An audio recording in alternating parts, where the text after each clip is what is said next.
Hi friends, how are you all? I hope all of you are doing well. कैसे हो मेरे दोस्तों? उम्मीद करता हूँ सब बहुत बहुत बहुत बढ़िया होंगे और सबकी पढ़ाई भी बहुत अच्छे से चल रहा होगा। ठीक है, तो आज एक अच्छा चैप्टर जो कि बहुत बच्चों का डाउट भी रहता है,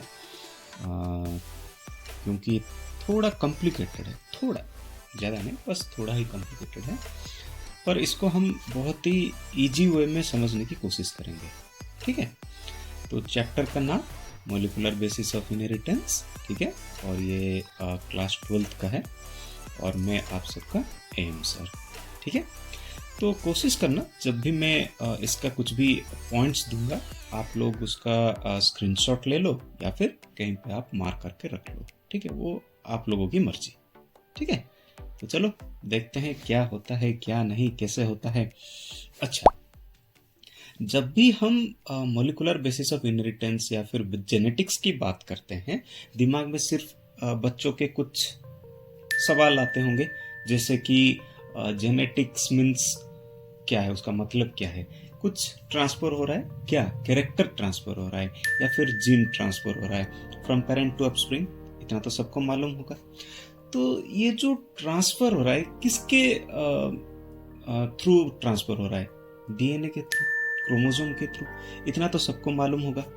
तो कैरेक्टर मीन्स क्या? आपका हेयर कलर कैसा होगा, आपका आई का कलर कैसा होगा। देखा होगा कुछ लोगों का आई क्या होता है, ब्लैक होता है, कुछ लोगों का ब्राउन होता है एंड कुछ लोगों का ब्लू कलर होता है, एस्ट्रो आई के जैसा। Okay, blue colour type of I colour होता है। तो ये कलर कैसे हो रहा है? अगर देखोगे उनके फैमिली में भी वही होगा।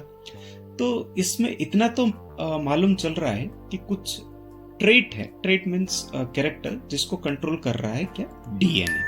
ठीक है, वैसे ही आरएनए भी जेनेटिक मटेरियल है, DNA is also known as genetic material. DNA is आप लोग जान के हैरान होंगे, RNA is the first genetic material. Okay, कुछ एक्सपेरिमेंट हम आगे आगे पढ़ेंगे जिसमें देखेंगे कि आरएनए पहला जेनेटिक मटेरियल है, after evolution many of years it converted into DNA. Okay, तो ऐसे भी कुछ हमारे थ्योरीज है। ठीक है, तो जब भी हमारे बच्चों को बार बार डीएनए आरएनए ये सब बातें हम बोलते हैं, तभी बच्चों के दिमाग में कुछ सवाल आते होंगे। ओके, पहला सवाल जैसे सर इसका स्ट्रक्चर कैसा होता है, डीएनए एंड आरएनए का, इनका रोल क्या क्या होता है, सिर्फ ये लोग जेनेटिक मटेरियल ही कैरी करते हैं या फिर और कुछ भी काम करते हैं, और सबसे इंपॉर्टेंट प्रोटीन सिंथेसिस ये डीएनए के साथ कैसे लिंक है, कैसे डीएनए कन्वर्टेड इनटू प्रोटीन। आप लोग इतना तो जानते होंगे प्रोटीन, जबकि ये सब आप लोग पहली क्लास में पढ़े होंगे, प्रोटीन फॉर्मेशन होता है किससे, डीएनए से। तो कैसे कैसे ये सब मैकेनिज्म होता कैसा है, बच्चों को इसका डाउट रहता है। ओके, तो चलो हमारे इस क्लास में सारे चीजों को बहुत ही आसानी से, बहुत ही आसानी से हम क्या करेंगे, सब कुछ समझ लेंगे। ठीक है, तो देखो क्या होता है, जब भी डीएनए आरएनए के बारे में बात होता है, ये सब किसके अंडर आते हैं, ये सब आते हैं न्यूक्लिक एसिड के अंदर। ठीक है, न्यूक्लिक एसिड कितने टाइप्स हैं, 2 types, one is DNA and other one is RNA. ठीक है, तो यहाँ पे स्ट्रक्चर भी है, ये डीएनए का स्ट्रक्चर है एंड ये आरएनए का स्ट्रक्चर है। डीएनए में आप लोग देखोगे 2 स्ट्रैंड है, 1 and 2। हियर आरएनए में सिर्फ एक ही स्ट्रैंड है। ओके, तो डीएनए 2 स्ट्रैंड को लेके ये फॉर्मेशन करता है, जैसे कि ये एक क्लॉकवाइज ये फॉर्मेशन हुआ है ना, helix like, coil like structure. Okay, ये सब कॉइल लाइक स्ट्रक्चर फॉर्मेशन हो रहे हैं। ओके, एंड यहाँ पे देखोगे डीएनए में क्या क्या प्रेजेंट है, एडेनाइन, थायमिन, साइटोसिन, गुआनिन। ठीक है, ये इन लोगों का क्या है, नाइट्रोजनस बेसिस है, ये तो सबको मालूम है। आरएनए में थायमिन के जगह क्या प्रेजेंट होता है, यूरासिल प्रेजेंट होता है। ओके, इतना हो गया। चलो अभी थोड़ा डीएनए के बारे में देख लेते हैं, डीएनए एंड आरएनए क्या क्या है स्ट्रक्चर। ओके, डीएनए इसको हम क्या कहते हैं, deoxy ribo nucleic acid. The full form of DNA is deoxy ribo nucleic acid. In RNA it is known as what, ribo nucleic acid. इतना तो बचपन से पढ़ के आ चुके हैं आज तक। ठीक है, then DNA is the double stranded helical structure. यहाँ पे आप लोग देख सकते हैं, यहाँ पे 2 स्ट्रैंड है, 1 एंड 2, ठीक है। 2 स्ट्रैंड एक दूसरे के तरफ लिपट के ऐसे स्ट्रक्चर, जैसे एक स्प्रिंग के तरह ये क्या कर रहे हैं, स्ट्रक्चर फॉर्मेशन कर रहे हैं। लेकिन एक चीज यहाँ पे याद रखो, डायग्राम में दिख रहा है ना ऐसे इंटरसेक्ट हो रहा है यहाँ पे, बट ऐसे रियल लाइफ में कोई इंटरसेक्ट नहीं होता है, ठीक है। अगर आप लोग 2 रूमाल ले लो, ओके, 2 रूमाल को ऐसे ऐसे ट्विस्ट करके देखो, वो लोग इंटरसेक्ट करेंगे क्या? नहीं करेंगे ना। 2 कपड़े में ऐसा कोई इंटरसेक्ट नहीं होगा ना। वैसे ही इसका स्ट्रक्चर, ऐसा कोई भी इंटरसेक्शन यहाँ पे नहीं होता, ठीक है। Then DNA is a polynucleotide strand. Why? Because this is one nucleotide strand and this is another one of nucleotide strand, and these nucleotides monomers are deoxyribonucleotide, ठीक है। तो अगर कहीं पे पूछे डीएनए का या फिर पॉलीन्यूक्लियोटाइड डीएनए में जो है उसका मोनोमर्स में मतलब जिसको लेके वो फॉर्मेशन होता है, ठीक है। तो किसको लेके फॉर्मेशन होता है यहाँ पे? डीऑक्सीराइबोन्यूक्लियोटाइड को लेके वो फॉर्मेशन होता है। टेंशन मत लो, न्यूक्लियोटाइड के बारे में हम डिटेल देखेंगे धीरे धीरे, ठीक है। ये जो पॉलीन्यूक्लियोटाइड स्ट्रैंड फॉर्मेशन हुआ है ना, ये कैसे हुआ है? By the help of nucleotides, ठीक है। वैसे ही आरएनए में ये क्या होते हैं? सिंगल स्ट्रैंडेड स्ट्रक्चर होता है, यहाँ पे देख सकते हो। एंड इसका मोनोमोर क्या कहते हैं? इसका मोनोमोर को हम क्या कहते हैं? राइबोन्यूक्लियोटाइड। इतना आप लोग समझ चुके होंगे, ठीक है। चलो, तो डायग्राम मैंने दिखा दिया अच्छे से, एटीसीजी एयूसीजी के बारे में भी अच्छे से आप लोगों को बता दिया, ठीक है। तो चलो, so what is nucleotide? Okay, what is nucleotide? Nucleotide मतलब क्या? ओके, जब भी हम न्यूक्लियोटाइड के बारे में बात करेंगे, बच्चों के दिमाग में क्वेश्चन आ जाएगा, अरे सर तो बार बार न्यूक्लियोटाइड कर रहे हैं, पर है क्या ये न्यूक्लियोटाइड? कुछ अजीब सी चीज होती है या फिर और कुछ आउट ऑफ द बॉक्स, या फिर वर्ल्ड से बाहर का कोई चीज है जो आज तक हमको पता नहीं, या फिर आप लोगों को मालूम होगा, कॉन्सेप्ट उसका क्लियर नहीं होगा, ऐसे भी हो सकता है, ठीक है। तो चलो उसको समझते हैं, किसको कहते हैं न्यूक्लियोटाइड। देखो, न्यूक्लियोटाइड किसको कहते हैं? अगर पेंटोज शुगर नाइट्रोजनस बेस के साथ एक फॉस्फेट ग्रुप अगर अटैच हो जाए तो उसको ही हम क्या कहते हैं? न्यूक्लियोटाइड कहते हैं, ठीक है। तो पेंटोज शुगर कहां से आ गया?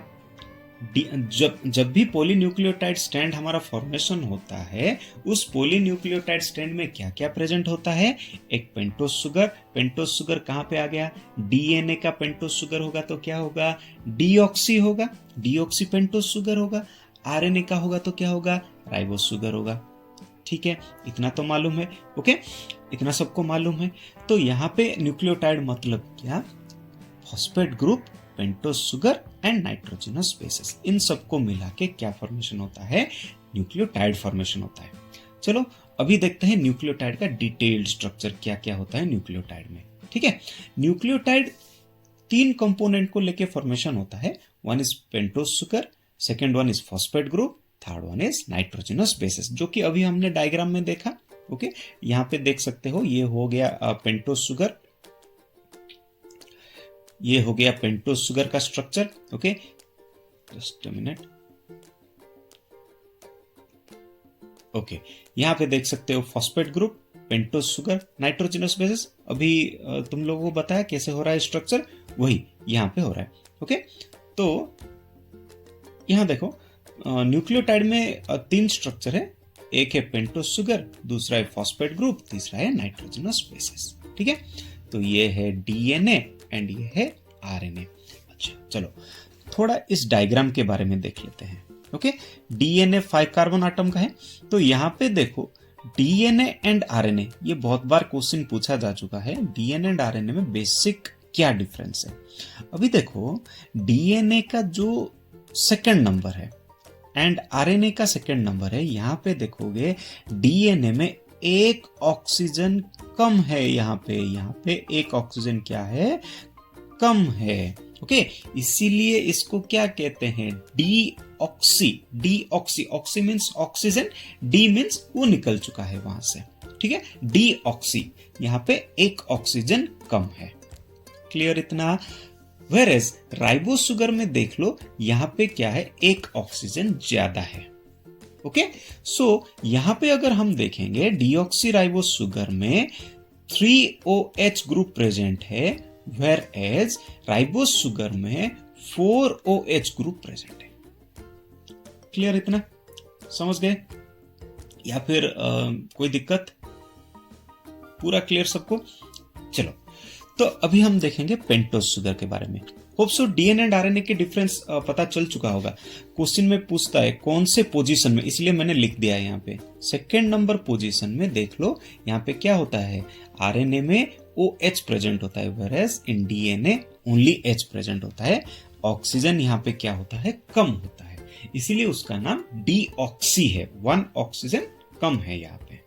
ठीक है, तो चलो पेंटोज शुगर देखते हैं। पेंटोज शुगर यहाँ पे कैसे फॉर्मेशन होता है, मोनोसैकेराइड को लेके फॉर्मेशन होता है और ये एक 5 कार्बन आटम होता है। ओके, यहाँ पे डायग्राम है, आप लोग देख सकते हैं, ये 5 कार्बन आटम है। 5 कार्बन आटम ये किससे फॉर्मेशन होता है, मोनोसैकेराइड से फॉर्मेशन होता है। ठीक है, आरएनए में जो शुगर होता है उसको हम क्या कहते हैं, राइबोस शुगर कहते हैं, वेरएज डीएनए में जो शुगर होता है उसको हम क्या कहते हैं, डीऑक्सी राइबोस शुगर कहते हैं। ठीक है, इतना सबको अच्छे से समझ आ चुका होगा। ओके, तो आगे बढ़ते हैं। तो देखो अभी देखते हैं फॉस्फेट ग्रुप। फॉस्फेट ग्रुप क्या है, फॉस्फेट ग्रुप हम किसको कहते हैं, इसको हम क्या कहते हैं, बैकबोन कहते हैं। ओके, जो ऐसे डीएनए का जो स्ट्रैंड फॉर्मेशन होता है ना, ऐसे 5 प्राइम टू 3 प्राइम हम लिख देते हैं एंड 3 प्राइम से 5 प्राइम ऐसे जो लिखते हैं, ये जो स्ट्रैंड है, ये जो स्ट्रैंड फॉर्मेशन होता है उसका जो बैकबोन चाहिए, क्या क्या बैकबोन में चाहिए, सिर्फ 2 ही चीज चाहिए, one is phosphate group, another one is sugar. Okay, ये दोनों क्या होते हैं, बैकबोन। ओके, यहाँ पे देख सकते हो डायग्राम में। ओके, यहाँ पे डायग्राम में देख सकते हो 2 चीजें बहुत ही इंपॉर्टेंट है, one is phosphate group and another one is sugar. यहाँ पे जो चीज है एडेनाइन थायमिन जो है वो तो बॉन्ड फॉर्मेशन कर लेते हैं एक दूसरे से। ठीक है, तो बैकबोन कौन फॉर्मेशन करता है, अगर आप एक लेडर देखेंगे तो दोनों साइड क्या होता है, एक डंडी होती है, बीच में क्या होता है, लेडर लाइक स्ट्रक्चर फॉर्मेशन, छोटे छोटे डंडी से वो लेडर लाइक स्ट्रक्चर फॉर्मेशन होता है। ठीक है, तो वैसे ही यहाँ पे हो रहा है। ठीक है, तो जो बैकबोन होता है वो किससे आता है, वो फॉस्फेट ग्रुप से आता है। फॉस्फेट ग्रुप में क्या होता है, फॉस्फोरस प्रेजेंट होगा। ओके, इनऑर्गेनिक सॉल्ट जो है वो उसको हम क्या कहते हैं, फॉस्फोरस स्ट्रक्चर कहते हैं। क्लियर इतना? तो इतना तो सबको समझ आ चुका होगा। ओके, अगर नहीं आया तो मुझे कमेंट बॉक्स में बता देना, फिर से एक और हम इसका और डिटेल्ड वीडियो लाएंगे। ठीक है, और एक बात, सबको अगर अच्छा लग रहा होगा तो प्लीज आप लोग इसको सब्सक्राइब करना और बहुत अपने दोस्तों के साथ शेयर करना, ताकि मुझे भी थोड़ा काम करने को मोटिवेट मिले और हमारी नॉलेज सबके पास पहुंच जाए। ठीक है, एक ही इंसान दूसरे इंसान को क्या करता है, मदद करता है। तो चलो, तो फॉस्फेट ग्रुप जो कि 5 प्राइम OH में प्रेजेंट होता है, वो एक बॉन्ड फॉर्मेशन करता है, जिस बॉन्ड को हम क्या कहते हैं, फॉस्फोईस्टर बॉन्ड कहते हैं। ओके, जो कि कंप्लीटली एक न्यूक्लियोटाइड फॉर्मेशन करता है। ठीक है, अच्छा, ये समझ में आया या नहीं आया? ठीक है, चलो आगे देखते हैं, आगे देखते हैं। ओके, इसके बारे में डिटेल्ड हम देखते हैं। ओके, कैसे फॉस्फेट ग्रुप और फिर वो क्या कहते हैं उसका, हमारा जो फॉस्फोडाइस्टर बॉन्ड, ये पहले देख लेते हैं, बाकी सब बाद में देखेंगे। ओके, कैसे फॉस्फोडाइस्टर बॉन्ड फॉर्मेशन करता है। ओके, अगर यहां पे हम देखें phosphodiester bond, nucleotides are joined by phosphodiester bond between 5 prime carbon of one sugar molecule, 3 prime carbon of another pentose sugar molecule. अच्छा, ये तो सब स्टोरी है, हम डायग्राम से समझेंगे कैसे होता है। देखो, ये एक नाइट्रोजनस स्ट्रक्चर हो गया, ये भी एक नाइट्रोजनस स्ट्रक्चर हो गया, इतना तो सबको पता है, पहले ही हमने देख लिया कैसे न्यूक्लियोटाइड स्ट्रक्चर कैसे होता है, न्यूक्लिक एसिड का स्ट्रक्चर। ओके, तो देखो ये जो न्यूक्लियोटाइड है, ओके, यहाँ के 5 प्राइम में देखो क्या प्रेजेंट है, फॉस्फेट प्रेजेंट है। ठीक है, देख सकते हो यहाँ पे फॉस्फेट है, यहाँ पे फॉस्फेट है, यहाँ पे फॉस्फेट है, यहाँ पे फॉस्फेट है। ओके, तो ये लोग एक कंप्लीटली क्या फॉर्मेशन कर रहे हैं, एक चेन लाइक स्ट्रक्चर फॉर्मेशन कर रहे हैं। ओके, एक दूसरे के साथ ज्वाइन होके एक टोटली लंबा सा एक क्या कर रहे हैं, स्ट्रैंड फॉर्मेशन कर रहे हैं। ठीक है, तो जो यहां पे जो 5 प्राइम में जो फॉस्फेट ग्रुप है वो उसका देखो जो 3 नंबर कार्बन है वहां पे नेक्स्ट क्या होता है, एक और फॉस्फेट ग्रुप अटैच होता है। सेम यहां पे भी हो रहा है, 3 में एक और फॉस्फेट ग्रुप ज्वाइन हो रहा है, यहां पे ऐसे ही एक और फॉस्फेट ग्रुप ज्वाइन हो रहा है। तो ये जो फॉस्फेट ग्रुप अभी पता चल रहा है क्लियरली, ये देखो डायग्राम में कैसे एक OH ग्रुप फॉस्फेट ग्रुप के O नेगेटिव के साथ बॉन्ड फॉर्मेशन करके एक ऐसे स्ट्रैंड फॉर्मेशन कर रहा है। क्लियर, समझ गए? एक चेन के 3 प्राइम एंड दूसरे के 5 प्राइम एंड के फॉस्फेट ग्रुप के साथ अटैच होके जो चेन फॉर्मेशन कर रहा है, उस जो चेन स्ट्रक्चर फॉर्मेशन कर रहा है उसको ही हम क्या कहते हैं, पॉलीन्यूक्लियोटाइड कह रहे हैं। एंड जिन दोनों के बीच हो रहा है, ये जो अभी मैंने यहाँ पे कहा ना एक बॉन्ड फॉर्मेशन कर रहा है, यहाँ पे बोला ना मैंने, जो बॉन्ड फॉर्मेशन कर रहा है उसको हम क्या कहते हैं, ईस्टर बॉन्ड कहते हैं। ठीक है, यहां पे जो बॉन्ड होगा उसको हम क्या कहेंगे, ईस्टर बॉन्ड कहेंगे। इसमें फॉस्फेट ग्रुप अटैच है, इसीलिए इसको हम क्या कहते हैं, फॉस्फो ईस्टर बॉन्ड कहते हैं।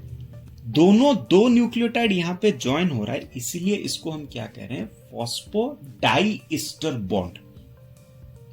पूरा क्लियर, पूरा क्लियर क्यों हो रहा है, अभी समझ में आ गया? दोनों न्यूक्लियोटाइड के अंदर जो बॉन्ड फॉर्मेशन हो रहा है उस बॉन्ड को हम क्या कहते हैं, उस बॉन्ड को हम क्या कहते हैं, ईस्टर बॉन्ड कहते हैं। यहां पे फॉस्फेट ग्रुप है इसीलिए उसको फॉस्फो ईस्टर बोला गया है।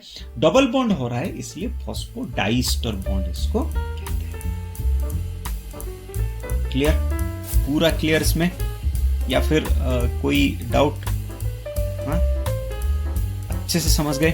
चलो अभी थोड़ा नाइट्रोजनस बेस के बारे में देख लेते हैं। नाइट्रोजनस बेस, ये लोग जो लिंक हो रहे हैं पेंटोस शुगर थ्रू, एक बॉन्ड फॉर्मेशन कर रहे हैं, उसको हम क्या कहते हैं, एन ग्लाइकोसाइडिक बॉन्ड कहते हैं, व्हिच फॉर्म्स न्यूक्लियोसाइड। अभी देखो न्यूक्लियोसाइड कहां पे, यहां पे है न्यूक्लियोसाइड। ठीक है, न्यूक्लियोसाइड यहां क्या कह रहा है, nitrogenous base and pentose sugar, यहां पे जो बॉन्ड फॉर्मेशन होगा that bond is known as what, N-glycosidic bond. Okay, N-glycosidic bond. Nitrogenous base के साथ पेंटोस शुगर का जो बॉन्ड फॉर्मेशन हुआ उसको हम क्या कहते हैं, एन ग्लाइकोसाइडिक बॉन्ड। और जो स्ट्रक्चर फॉर्मेशन होगा उसको हम क्या कहते हैं, न्यूक्लियोसाइड कहते हैं। ठीक है, नाइट्रोजनस बेस के बारे में पूरा क्लियर। चलो, नाइट्रोजनस बेस क्या होता है, एक बेस प्रॉपर्टी है। Okay, it is not a acidic property, it is a base property. It is of 2 types, one is purine and another one is pyrimidine. इतना तो सबको मालूम है। Purine means what, these are heterocyclic aromatic organic compound, whereas pyrimidine also the same, these are also heterocyclic aromatic organic compounds. ठीक है, तो फिर difference क्या है, प्यूरिन में एक एक्स्ट्रा ग्रुप अटैच होता है, आप यहां पे देख सकते हो, प्यूरिन में क्या होता है, एक्स्ट्रा ग्रुप अटैच होता है, इसीलिए ये क्या होता है, 9 membered ring structure, whereas pyrimidine is a 6 member ring structure. ठीक है, प्यूरिन में 9 मेंबर्ड रिंग स्ट्रक्चर होता है, pyrimidine में 6 मेंबर रिंग स्ट्रक्चर होता है। यहां पे डायग्राम देख सकते हो, प्यूरिन में 1 2 3 4 5 6 7 8 9, इसमें 9 आ गया, इसमें क्या है, 6 आ गया। ठीक है, तो एग्जाम्पल में देख लो, आर्डेनाइन गुआनाइन, वेयरएज pyrimidine में एग्जाम्पल है साइटोसिन, थायमिन, यूरासिल। क्लियर, समझ में आ गया? अच्छा, कुछ बच्चों को दिक्कत होता है प्यूरिन एंड pyrimidine के बारे में याद रखने के लिए, तो सिंपल सी बात है, देखो क्या होगा, साइटोसिन याद रख लो, thymine, uracil both are inter related. Okay, क्योंकि आरएनए होगा तो यूरासिल होगा, डीएनए होगा तो थायमिन होगा। हो गया, प्यूरिन ज्यादा होता है, pyrimidine कम होता है, काम खत्म, काम खत्म। ओके, इतने में ही हो गया। चलो, तो ये देख लिया, फॉस्फेट ग्रुप के बारे में देख लिया, नाइट्रोजनस बेसिस के बारे में देख लिया, देन ग्लाइकोसाइडिक बॉन्ड के बारे में भी अच्छे से देख लिया, क्या होता है, कैसे बॉन्ड फॉर्मेशन करते हैं। देन हमने क्या देखा, हमने देखा कैसे फॉस्फो डाइस्टर बॉन्ड फॉर्मेशन करता है। ठीक है, अगर इतने आपको अच्छा लगा होगा तो प्लीज चैनल को सब्सक्राइब करना, लाइक करना। आगे आगे बहुत सारा और भी इसके बारे में डिटेल का ये पूरा चैप्टर आपका मैं कंप्लीट करूंगा।